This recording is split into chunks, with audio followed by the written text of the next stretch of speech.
চলেন আমরা ভাবতে শিখি। আল্লাহ তাআলা আমাদেরকে নতুন করে আবারও ডাকতেছে, বান্দা মাহে রমজান আমি তোমাদের সামনে নিয়ে আসতেছি, তোমাদের এখন দরকার শুধু দোয়া করো, আল্লাহ রমজান আমারে দেখাইয়েন, রমজান পর্যন্ত পৌঁছাইয়েন। আর প্রত্যেকটা বাবা ভাই, পুরুষ নারী, জওয়ান বুড়া, সবার কাছে আমার অনুরোধ, রমজানকে টার্গেট করে নিজের জীবন পরিবর্তনের জন্য আপনি সিদ্ধান্ত নিন। আল্লাহ কোরআনে ওয়াদা দিছে, বান্দা একটা মাস রমজান তুমি যত্ন নিয়া রমজান মাসটা কাটাইবা, সবগুলো গুনাহ ছেড়ে দিবা, আমি আল্লাহ তাআলার হুকুমগুলো পালন করবা। আমি আল্লাহ ওয়াদা দিলাম লাআল্লাকুম তাত্তাকুন, এক মাসে তোমাকে মুত্তাকি বানায় দেব, জান্নাতি বানায় দেব, বানায় দেব। আল্লাহ তাআলা বলছেন, আল্লাহ কোরআনে বলছেন, বান্দা তুমি মনে রেখো কোনোভাবে রমজান বলতে আমি কঠিন কিছু তোমার উপরে চাপাই নাই। ইউরিদুল্লাহু বিকুমুল ইউসরা ওয়ালা ইউরিদু বিকুমুল উসরা। কোরআনে আল্লাহ বলছেন, রমজানের কথা বলতে গিয়ে আল্লাহ বলছে, বান্দা মনে করো তোমার জন্য আমি কি কি দিছি রমজানে। স্বাভাবিক সারা বছরের নেক আমল তো আছেই, বাকি নতুন করে কি দিলাম? এক নম্বরে ধরে নেন, নতুন করে আল্লাহ তাআলা রমজানে আমাদেরকে কি দিলেন?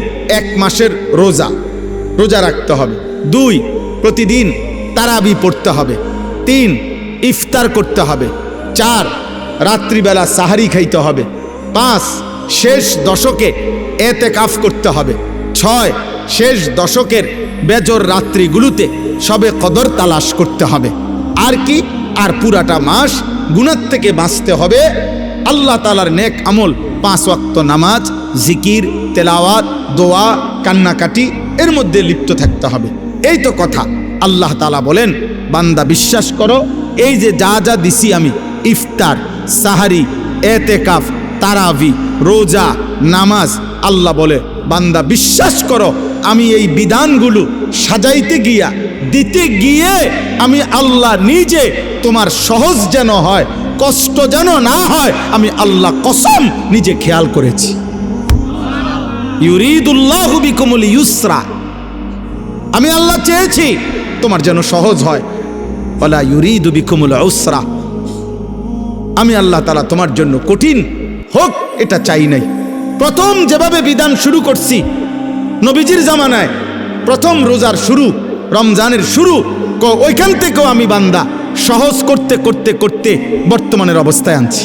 শুধু কমাইছি, বাড়াইছি না, শুধু কমাই আনছি। সংক্ষেপে বলি, প্রথম